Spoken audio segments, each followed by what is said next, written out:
जय श्री राम दोस्तों। राम जी ने हनुमान जी की परीक्षा कैसे ली, जानिए।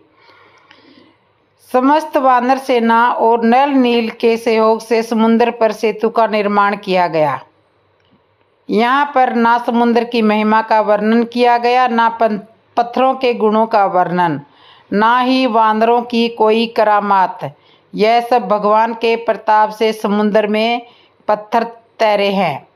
श्री रघुवीर के प्रताप से समुद्र में पत्थर तैरे हैं। वानरों ने कहा, प्रभु पुल बनकर तैयार हो गया, अब इस पर प्रथम चरण आपका ही पड़े तो उचित रहेगा। श्री राम जी ने सबका प्रस्ताव स्वीकार किया और दोनों भाई सबसे पहले पुल के ऊपर खड़े हुए। भगवान श्री राम जी के दर्शन के लिए समुद्र के सारे जीव जंतु जल से बाहर निकलकर समुद्र में छा गए। जल से ऊपर निकलकर समुद्र में छा गए। एक तरह से जीव जंतुओं का एक नया पुल तैयार हो गया। श्री राम जी की वानर सेना में असंख्य वानर भालू थे, संख्या कौन बता सकता है।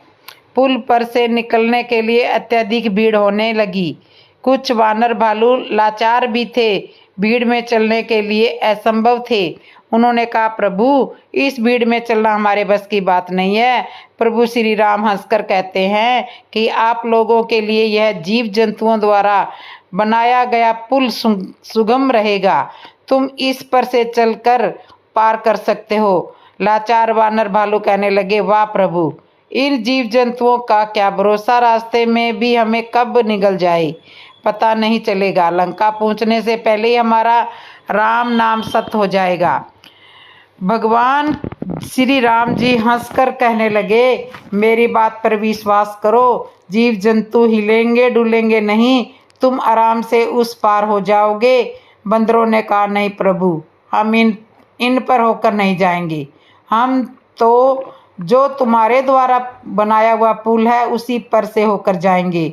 श्री राम जी ने लक्ष्मण जी की ओर देखा। लक्ष्मण जी हंसते हुए कहने लगे, भैया जीव की यही तो बना है, भगवान की बातों पर विश्वास नहीं करता है, समय के द्वारा किए गए निर्माण पर विश्वास करता है। अपने पुरुषार्थ पर तो उसे भरोसा है, किंतु भगवान पर नहीं है।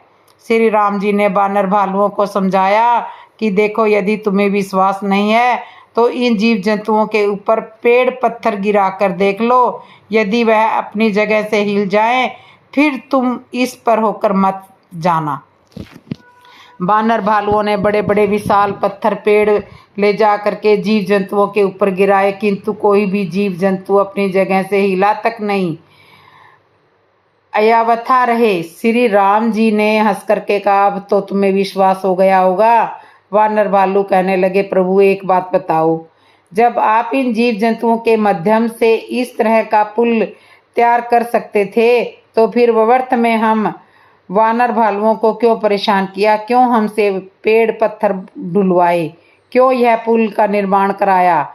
इन जीव जंतुओं के द्वारा बनाए हुए पुल से ही हम पार सब हो जाते, पहले से इसे बनवा लेते। फिर राम जी हंसकर कहने लगे, आप लोग यह देखो, यह जो जीव जंतुओं का पुल बना हुआ है, यह हमें कहाँ खड़े रहकर बनाया है, यह मैंने कहाँ खड़े होकर बनाया है। मैंने जो तुम्हारे द्वारा पुरुषार्थ से जो पुल बनाया है उसी के ऊपर खड़े होकर मैंने यह जीव जंतुओं का पुल बनाया है।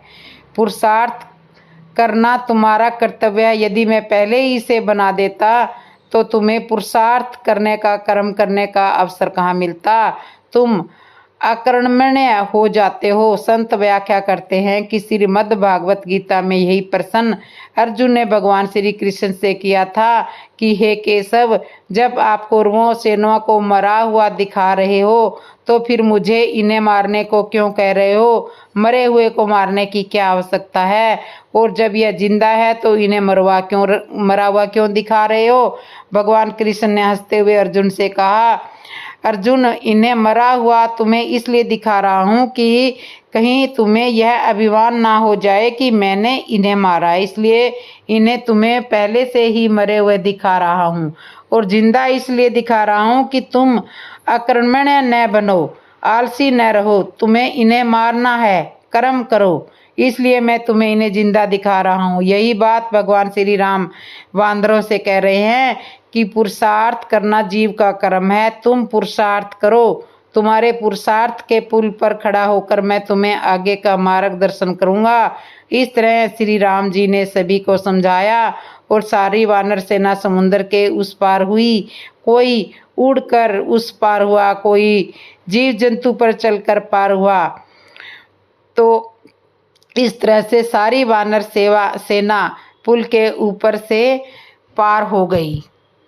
समुद्र के उस पार होने के पश्चात भगवान श्री राम जी आगे की योजना बनाते हैं। समुद्र पार कर लेने के पश्चात प्रभु श्री राम जी अपने मित्र सुग्रीव की गोद में सिर रखकर विश्राम कर रहे हैं। लक्ष्मण जी, विभीषण जी, अंगद जी और अनेक वीर वानर महाविराजमान है। श्री राम जी हनुमान जी के अनन्य प्रेम की परीक्षा लेना चाह रहे हैं।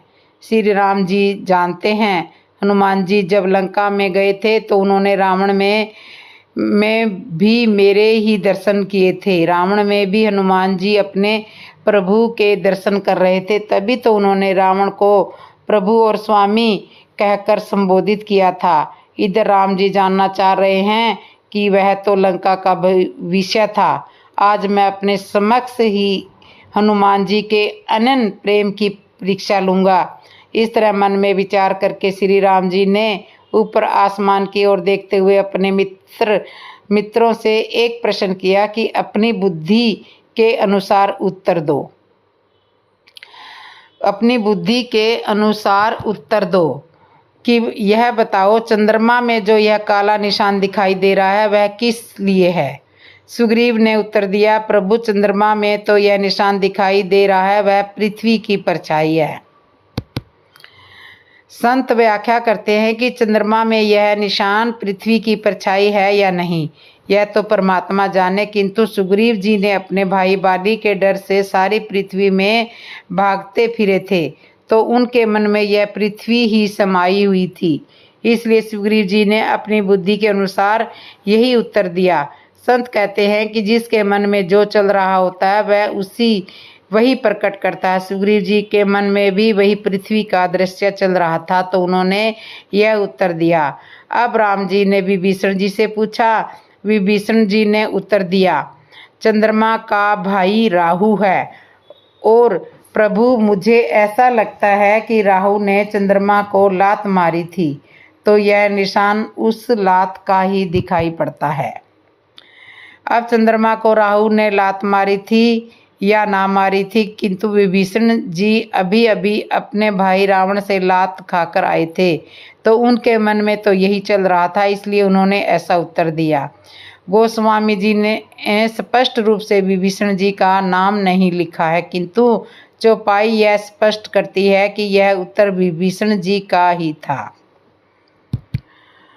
अब प्रभु ने लक्ष्मण जी की ओर देखा तो लक्ष्मण जी ने उत्तर दिया, प्रभु मैंने तो चंद्रमा की ओर देखा और देखना ही छोड़ दिया है, क्योंकि जब से आपने चंद्रमा के मुख की तुलना सीता के मुख से की है तब से मैंने चंद्रमा की ओर नहीं देखा, इसलिए मैं इस संबंध में कोई उत्तर नहीं दे सकता हूँ। अब बारी हनुमान जी की थी। हनुमान जी परीक्षा भी हनुमान जी का ही लेना चाह रहे थे। भगवान परीक्षा भी हनुमान जी की लेना चाह रहे थे। हनुमान जी भगवान के परम भक्त हैं, उनको हर जगह अपने इष्ट प्रभु श्री राम जी ही दिखाई देते हैं। जब हनुमान जी से पूछा गया तो हनुमान जी ने उत्तर दिया, प्रभु आपका रूप भी सांवला है और इस चंद्रमा में जो परछाई है वह भी सांवली है। मुझे लगता है चंद्रमा में जो श्याम लता है वह आपके रूप की ही परछाई है। भगवान श्री राम जी हनुमान जी के इन वचनों को सुनकर प्रसन्न हुए, मानो संकेत हुआ कि हनुमान आज मेरी परीक्षा में पास हो गए हो। तुम्हारी भक्ति अनन्य भक्ति है। अनन्य भक्ति वह है जो जिसमें केवल अपने इष्ट के दर्शन करे। कहा भी गया है कि सारी सृष्टि को जो परमात्मा में जाने वही अनन्य भक्ति है। तो इस तरह से श्री राम जी ने हनुमान जी की परीक्षा ली थी। रावण की पुत्री की कथा सुनिए। कौन थी रावण की बेटी जिसे हो गया था राम भक्त हनुमान से प्रेम? नल नील से उसका क्या संबंध था? दशानन रावण के 7 पुत्र थे। इनमें मेघनाथ और अक्षय कुमार के बारे में ज़्यादातर लोग जानते हैं। इनके अलावा अतिकाय, त्रिशिरा, प्रहस्त, नरातक और देवांतक नाम के 5 अन्य पुत्र भी थे। दुनिया भर में वाल्मीकि रामायण के अलावा भी कई रामायण लिखी गई है। ऐसी ही 2 रामायण में लंका नरेश रावण की एक बेटी का भी जिक्र है। श्री राम भक्त हनुमान और रावण वध से जुड़ी हुई कहानियाँ भारत ही नहीं, भारत के बाहर भी सुनी सुनाई जाती है। वाल्मीकि रामायण के अलावा भी कई देशों में अलग अलग रामायण लिखी गई है। ऐसे ही 2 रामायण में रावण की बेटी के बारे में लिखा गया है। यही नहीं, उनमें रावण की बेटी को हनुमान जी से प्रेम होने का उल्लेख भी लिखा गया है। हालांकि वाल्मीकि रामायण या तुलसीदास जी कृत रामचरितमानस में रावण की बेटी का जिक्र नहीं आता है। आज हम बताएंगे कौन कौन सी रामायण में रावण की बेटी से जुड़ी कहानियाँ लिखी हुई है। वाल्मीकि रामायण के बाद दक्षिण भारत की नहीं, कई देशों में रामायण को अपने अपने तरीके से लिखा गया है। इनमें से ज़्यादातर रामायण में श्री राम के साथ ही रावण को भी काफ़ी महत्व दिया गया है। इसलिए श्रीलंका, इंडोनेशिया, मलेशिया, माली, थाईलैंड और कंबोडिया में रावण को भी पूरी अहमियत दी जाती है।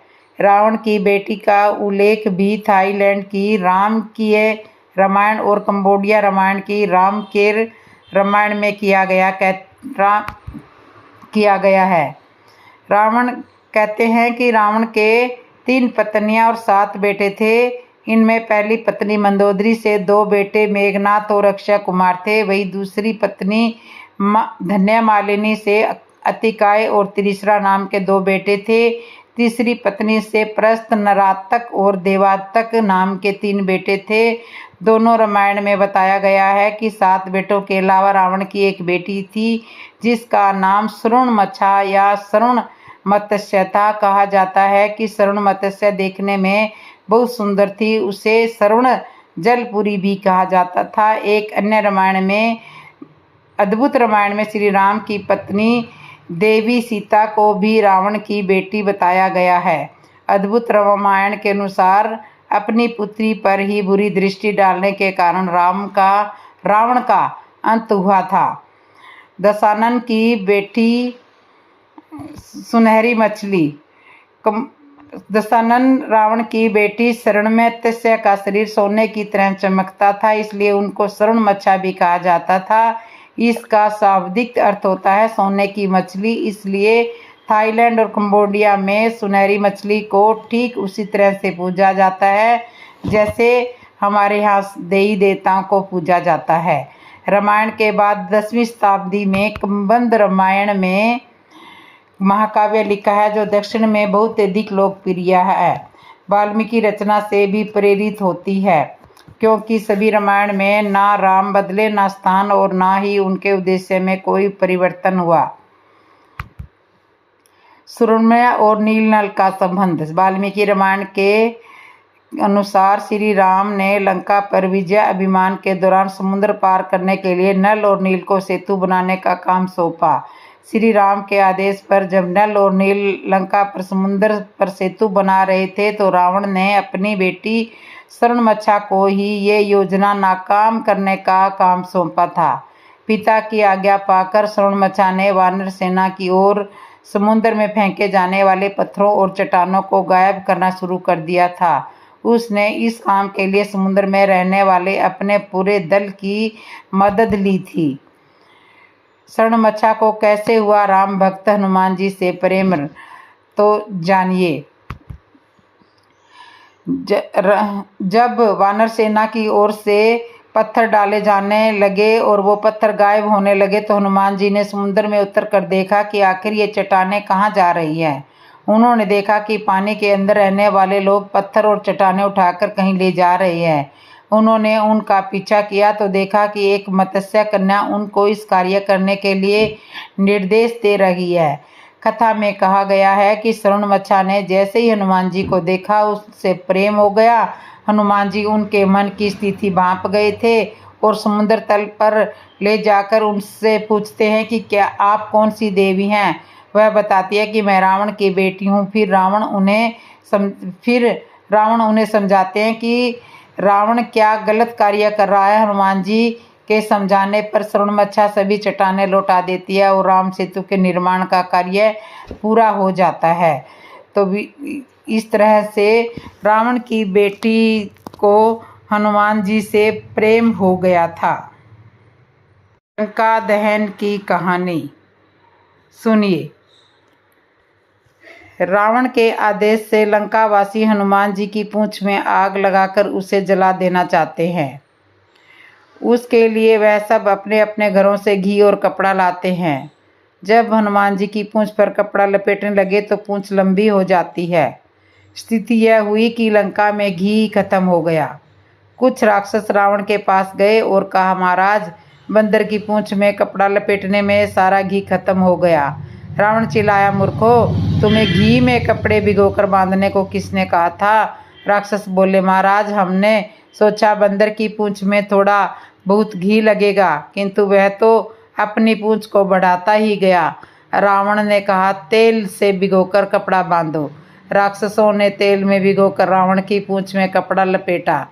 तेल भी खत्म हो गया। लंका में घी, तेल, कपड़ा सब खत्म हो गया। हनुमान जी अपनी पूंछ का विस्तार करते रहे। रावण का आदेश हुआ, इस बांदर को नगर में घुमाया जाए। नगर के सब राक्षस इकट्ठे हो गए। राक्षस सैनिक हनुमान जी को लंका नगरी में घुमाते हैं।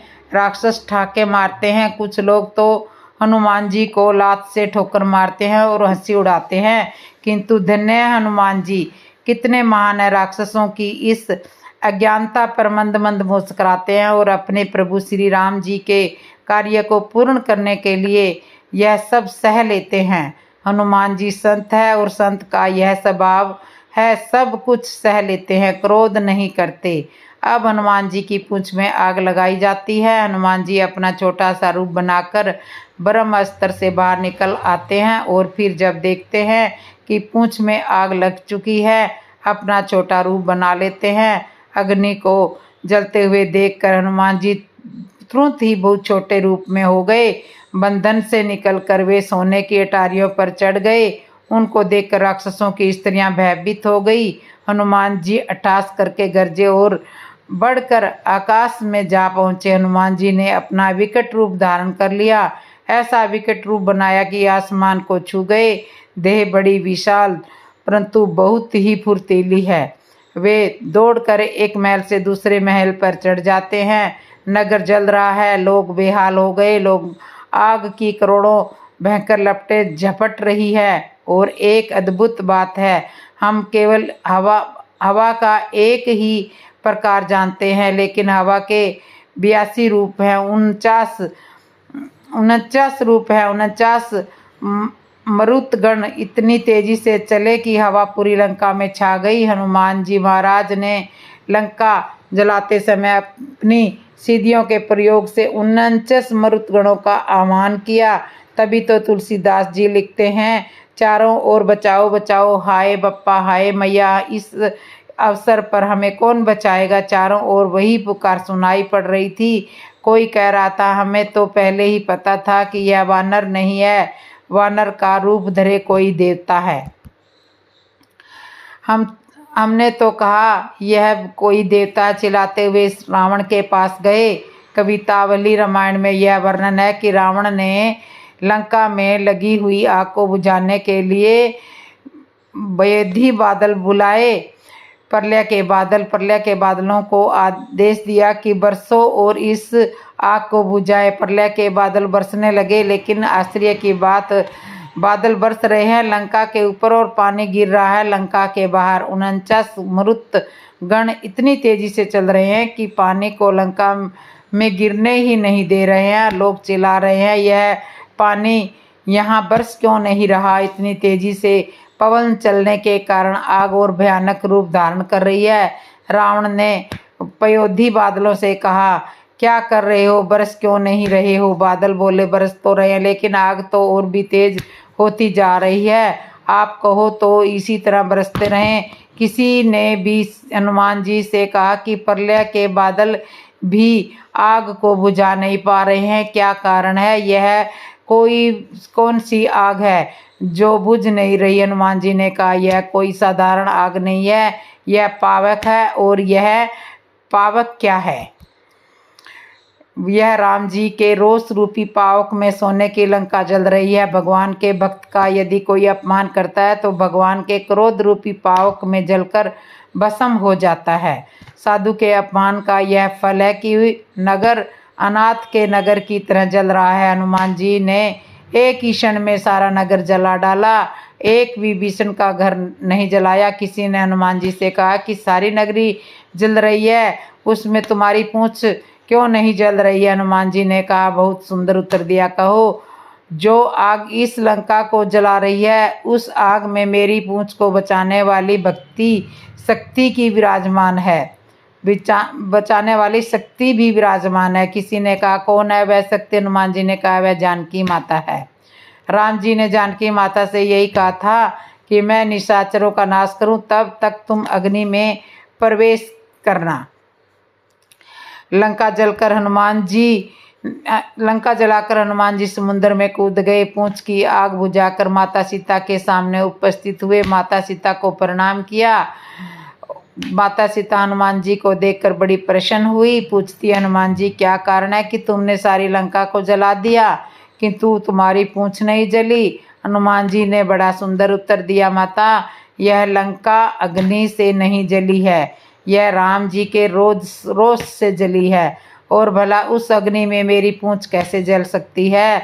उस अग्नि में तो आप विराजमान थी और यह मेरी पूंछ नहीं जली।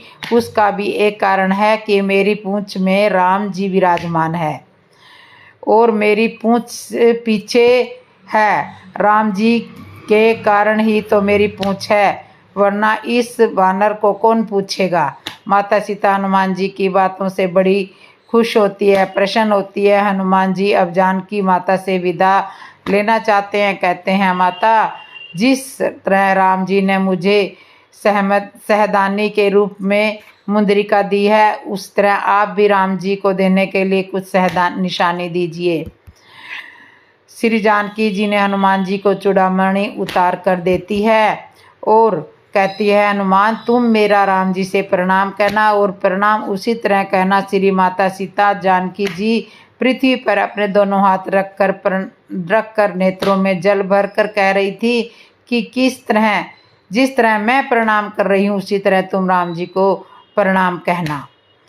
तो हनुमान, तुम कह रहे थे कि प्रभु ने तुम्हारा स्मरण करते हुए अपने बाणों की ही सुध भुला दी है, तो तुम उन्हें अपने बाण की याद दिलाना और इंद्रपुत्र जयंत की घटना सुनाकर अपने वाणी का स्मरण कराना और मेरी सारी विपदा भी राम जी से जाकर कहना। हनुमान जी श्री सीता जी से विदा लेकर लंका से लौटते हैं, समुद्र के इस पार आते हैं। वानर सेना हनुमान जी को देखकर प्रसन्न होती है।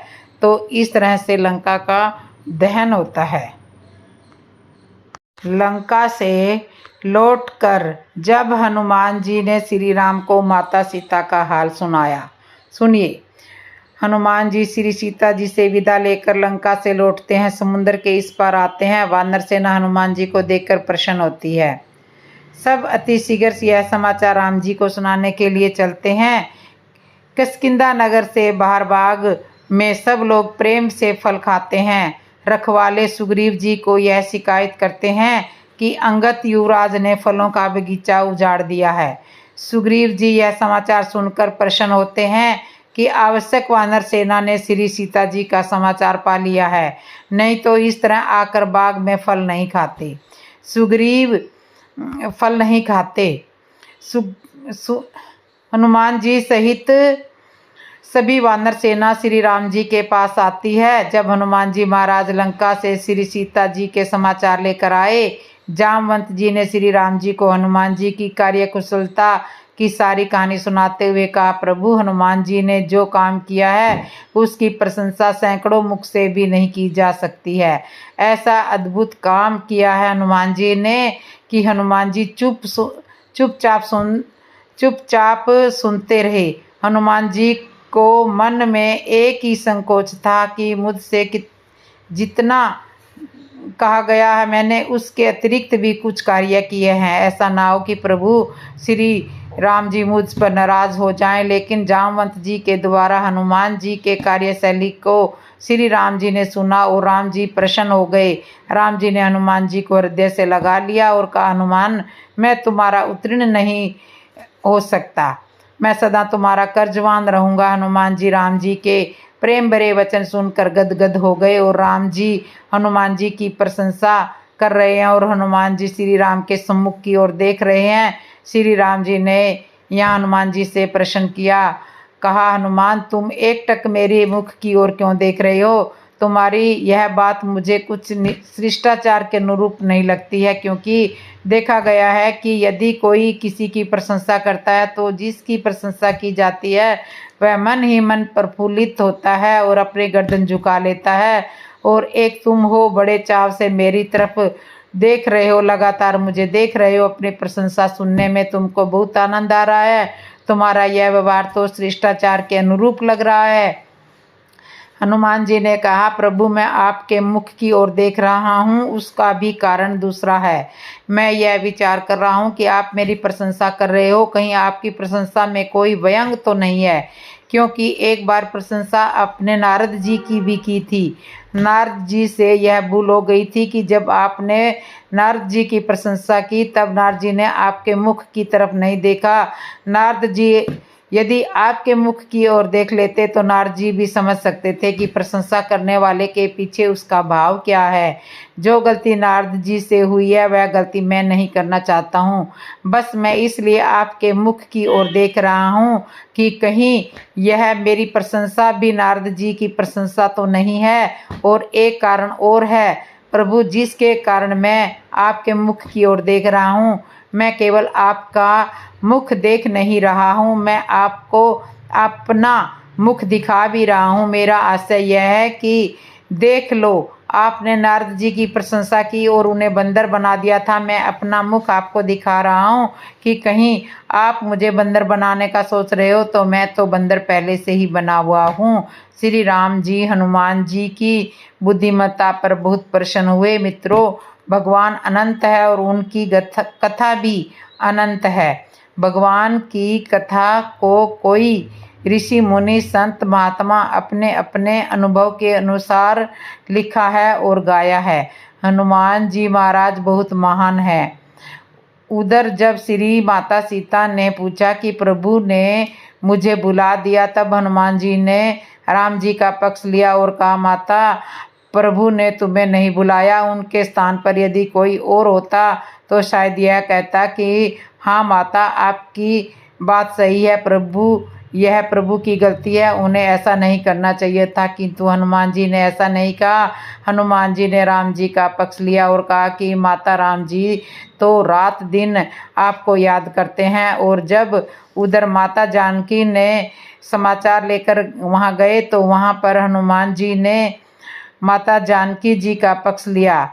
राम जी से कहा, प्रभु अपने माता सीता को भुला राम जी से कहा, प्रभु आपने माता श्री सीता जी को भुला दिया। राम जी ने हनुमान जी से पूछा, कहो सीता किस प्रकार रहती है और प्राणों की रक्षा कैसे करती है? हनुमान जी ने कहा, उन पर अति विपत्ति आई हुई है। वह दिन रात तुम्हारा भजन सुमरण करती है, तुम्हारे चरणों में ही उनका ध्यान रहता है, नेत्रों को अपने चरणों में लगाए हुए रहती है।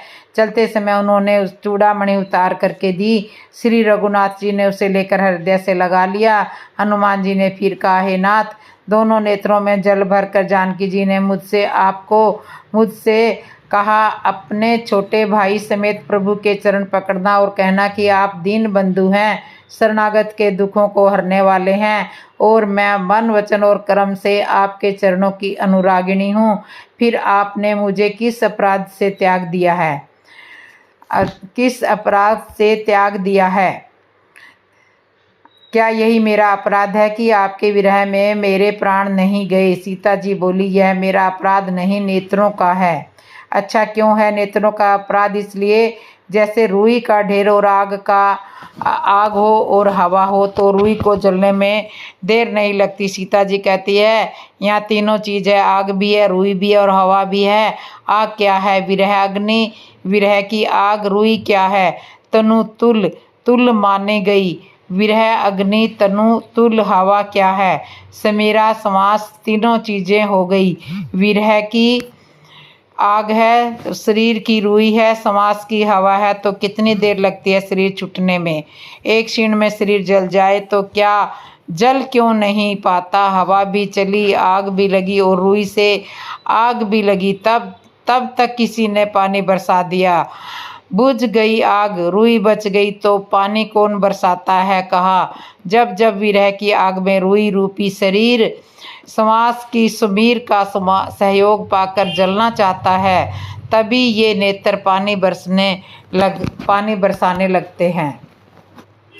किस लिए? अपने हित के लिए कि और सब जल जाए तो ठीक, पर अगर ये नेत्र ही जल गए तो दर्शन का जो लाभ है उससे हम वंचित हो जाएंगे। मित्रों, आपने यह दोहा जरूर सुना होगा, बहुत पुराना दोहा है। किसी संत ने कहा है, कागा सब तन खाइयो, चुन चुन खाइयो मांस, लेकिन दो नैनन मत खाइयो, मोहि पीहू मिलन की आस। श्री जानकी जी कहती है, ये नेत्र शरीर जलने नहीं देते हैं, प्राण जाने नहीं देते हैं और ये बार बार पानी बरसा देते हैं। अच्छा, क्यों बरसाते हैं? ये देखो, प्रायश्चित कर रहे हैं। प्रायश्चित? हाँ, जिससे गलती हो जाए वह कहता है, भाई हमसे गलती हो गई, अब हमारा सहयोग करो।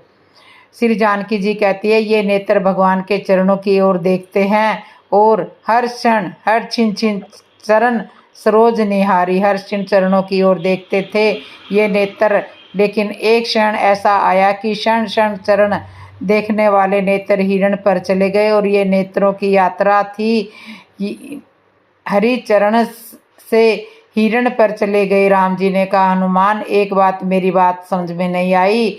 तुम तो कहते हो कि जीव जब मेरा भजन सुमरण नहीं करता तब उस पर विपत्ति आती है, और तुम कह रहे हो कि श्री जानकी जी दिन रात मेरा भजन सुमरण ध्यान करती है, उन पर अति विपत्ति है। यदि दिन रात मेरा भजन सिमरण करने वाले पर अति विपत्ति आती है तो कोई मेरा भजन सुमरण क्यों करेगा? तुम्हारा यह तर्क तो मुझे समझ में नहीं आ रहा। हनुमान जी ने कहा, प्रभु मैं ठीक कह रहा हूँ। जब जीव आपका भजन सिमरण नहीं करता, आपको भूल जाता है, तो उस पर विपत्ति आती है, किंतु जब आप किसी को भूल जाते हैं तो उस पर अति विपत्ति आती है। मेरे कहने का तात्पर्य यही है कि आपने श्री सीता जी को भुला दिया, इसी कारण उन पर अति विपत्ति आई है। हनुमान जी के यह वचन सुनकर राम जी ने हनुमान जी को हृदय से लगा लिया। राम जी का उनके प्रति इस तरह प्रेम देखकर हनुमान जी हर्षित हो गए और प्रेम में विफल होकर, हे भगवान मेरी रक्षा करो कहते हुए श्री राम जी के चरणों में लेट गए। भगवान कहने लगे, हनुमान तुम्हारा स्थान मेरे चरणों में नहीं, मेरे हृदय में है। हनुमान जी ने कहा, प्रभु मेरे लिए आपके चरणों में स्थान ही उचित है। राम जी ने कहा, हनुमान जी मैंने तो सुना है कि तुम ज्ञानी हो, फिर हृदय और चरण में तुम भेद क्यों समझते हो? हनुमान जी ने कहा, प्रभु ज्ञानी है इसलिए तो हृदय और चरण में भेद नहीं समझता हूँ, इसलिए तो कह रहा हूँ कि चरणों में ही ठीक हूँ। जब चरण और हृदय एक ज्ञानी के लिए समान है तो फिर आप मुझे हृदय से क्यों लगाना चाहते हो? चरण ही ठीक है। राम जी हनुमान जी के बुद्धि युक्त वचन सुनकर बहुत प्रसन्न हुए। प्रभु का कर कमल हनुमान जी के सिर पर है। इस स्थिति का स्मरण करके शिव जी प्रेम मगन हो गए। हनुमान जी को उठाकर प्रभु ने हृदय से लगाया और हाथ जोड़कर अत्यंत निकट बैठा लिया। इससे आगे का प्रसंग अगली वीडियो में सुनने को मिलेगा। जय श्री राम दोस्तों। कथा अच्छी लगी हो तो कमेंट में लिखना, और जो चैनल पे नए आए हो मेरे चैनल को सब्सक्राइब कर लो। जय श्री राम दोस्तों।